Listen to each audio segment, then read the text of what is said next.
Bayangkan, kamu sedang menimang bayi yang baru saja lahir. Matanya jernih, tangannya menggenggam jarimu dengan hangat.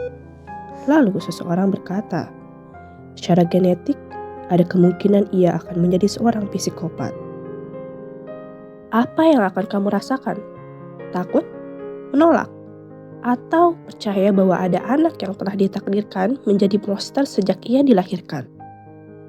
Pertanyaan inilah yang akan diangkat dalam drama Korea yang berjudul Mouse, yang ditulis oleh Chow Ran dan disutradarai oleh Cho Jun-bae dan Kang Cho-woo. Mengikuti kisah Jung Barem, seorang polisi yang tampak seperti orang baik, yang sempurna di tengah masyarakat. Namun, jauh di dalam dirinya, ia dibayangi label sebagai psikopat sejak lahir. Drama ini tidak hanya menyajikan kisah kriminal tentang pembunuhan berantai, tetapi juga membuka perdebatan besar antara sains, moralitas, dan kemanusiaan. Hari ini, mari kita mencoba menelaah apakah seseorang benar-benar dilahirkan sebagai monster atau justru dibentuk oleh dunia yang ia tinggali. Sebelum jauh kita membahas apakah psikopat dapat diwariskan secara genetik, mari kita memahami terlebih dahulu apa itu psikopat.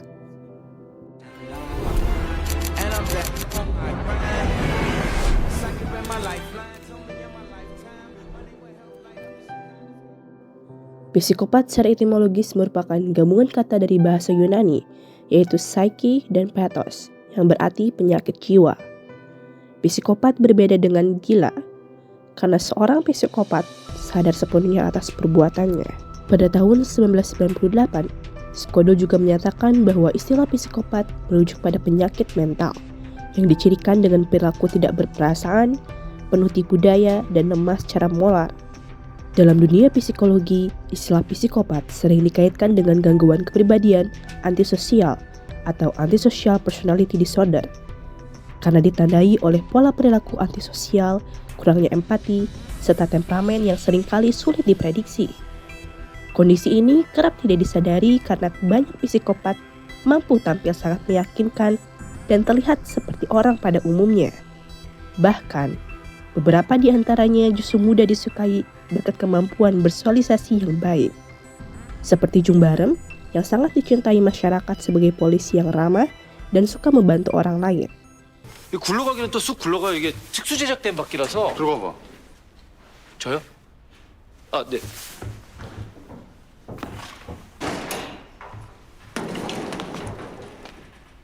하나, 둘, 셋, 으쌰.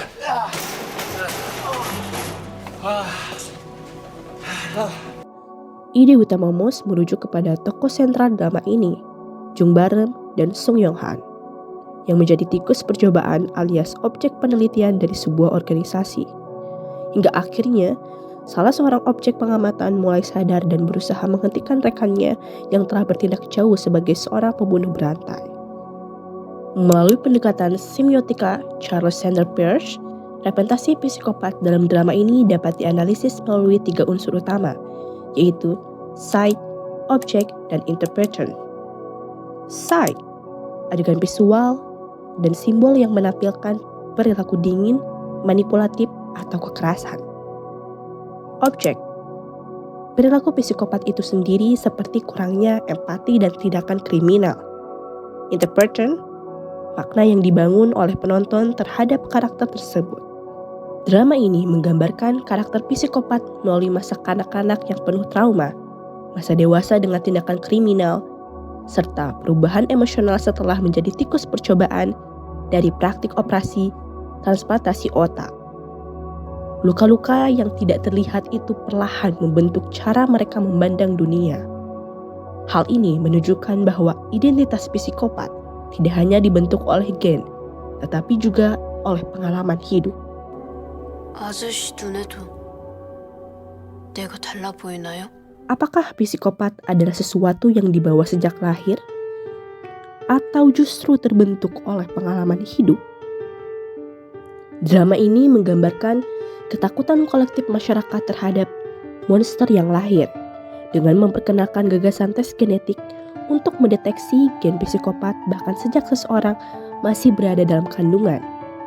Dengan teknologi tersebut, masa depan seorang anak seolah dapat diprediksi sebelum ia sempat mengucapkan kata pertama dalam hidupnya. Premis ini menimbulkan dilema moral. Apakah seseorang harus dihakimi sebelum melakukan kesalahan? Di titik ini, sains mulai berbenturan dengan moralitas. Jika sebuah janin diketahui memiliki kemungkinan besar menjadi seorang psikopat, apakah manusia berhak memutuskan untuk menghentikan hidupnya sebelum ia lahir? Bagi sebagian orang, keputusan itu mungkin dianggap sebagai upaya mencegah tragedi di masa depan. Jika satu kehidupan dapat dikorbankan untuk menyelamatkan banyak korban yang mungkin muncul, bukankah itu terlihat rasional? Tetapi bagi yang lain, gagasan tersebut justru menimbulkan kegelisahan yang jauh lebih dalam. Sebab menghukum seseorang atas sesuatu yang belum ia lakukan berarti mengadili kemungkinan bukan perbuatan. Karakter-karakter dalam drama tersebut menunjukkan bahwa bahkan seseorang dengan kecenderungan gelap tetap memiliki pilihan. Konflik dalam drama juga menunjukkan bahwa meskipun ada kecenderungan genetik, pilihan hidup, pengalaman, dan lingkungan tetap berperan besar dalam menentukan jalan hidup seseorang. Jadi, apakah psikopat dapat diturunkan melalui genetik? Sebuah penelitian yang dilakukan seorang peneliti asal Amerika Serikat menemukan bahwa tindakan kriminal bisa juga disebabkan oleh keturunan karena adanya gen yang bertanggung jawab pada tindakan kekerasan. Anak yang memiliki ayah atau ibu biologis yang pernah ditindakan kriminal sebelumnya secara signifikan juga lebih mungkin melakukan tindakan kriminal, ujar Kevin Beeper, penulis studi dan kriminologi dari Florida State University. Penelitian menunjukkan bahwa faktor genetik memang berkontribusi, tetapi bukan satu-satunya penentu. Beberapa studi menemukan bahwa variasi pada gen tertentu, misalnya gen yang mengatur hormon dan respon emosi, dapat meningkatkan kecenderungan perilaku agresif atau kurang empati. Namun, gen hanyalah potensi, bukan takdir.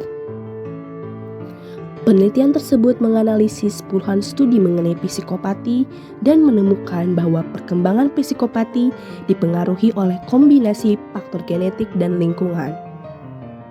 Menurut Beeper, salah satu penyebab orang melakukan tindakan kriminal adalah adanya gen yang terlibat dalam perilaku kekerasan.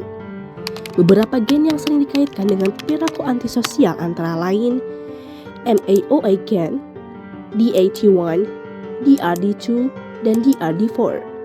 Gen-gen ini berhubungan dengan regulasi neurotransmitter seperti dopamin dan serotonin yang mempengaruhi impulsivitas, emosi, serta kontrol perilaku.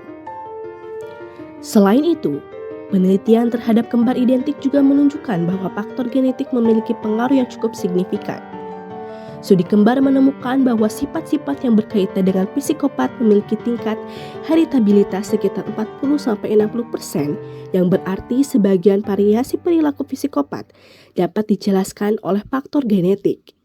Namun, penelitian tersebut juga menegaskan bahwa lingkungan tetap memainkan peran yang sangat penting dalam perkembangan kepribadian seseorang. Aftermath Surviving Psychopathy menyebutkan bahwa gen memang memainkan peran penting pada penurunan sifat psikopat.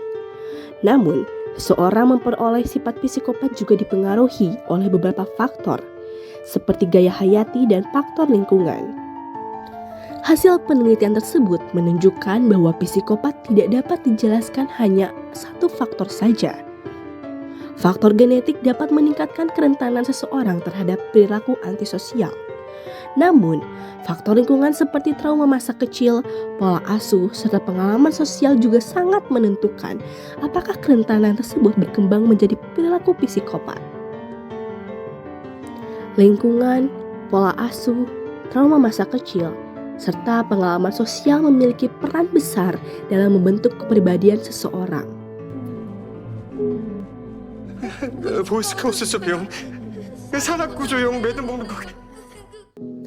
Psikopat bukanlah hasil dari satu faktor tunggal.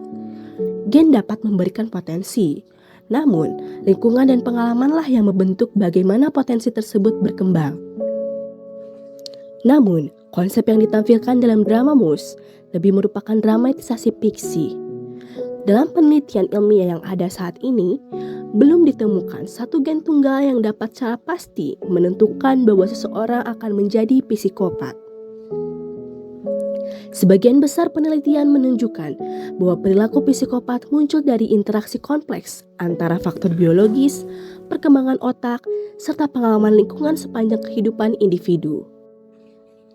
Dengan demikian, meskipun drama Moose menggambarkan kemungkinan adanya gen psikopat, penelitian ilmiah menunjukkan bahwa perkembangan psikopat jauh lebih kompleks. Faktor genetik memang dapat meningkatkan kerentanan seseorang terhadap perilaku agresif. Tetapi, faktor lingkungan seperti pola asuh, trauma masa kecil, dan pengalaman sosial juga memiliki peran yang sangat besar dalam membentuk kepribadian seseorang. Hal ini juga tercermin pada drama Moose yang mengajarkan kita satu hal penting, bahwa ketakutan terbesar manusia bukanlah gen jahat, melainkan ketidakmampuan memahami kompleksitas manusia itu sendiri. Pada akhirnya, drama Moose tidak hanya menampilkan kisah kriminal, tetapi juga mengangkat dilema moral tentang takdir, pilihan, dan tanggung jawab manusia. Dan mengajak kita memahami bahwa manusia lebih kompleks daripada sekedar DNA. Karena pada akhirnya, manusia bukan hanya tentang apa yang diwariskan, tetapi tentang pilihan yang ia buat. Dan mungkin pertanyaan yang muncul bukan lagi sekedar, apakah seseorang dilahirkan jahat? Tetapi juga sejauh mana dunia ikut berperan dalam menciptakan kejahatan tersebut.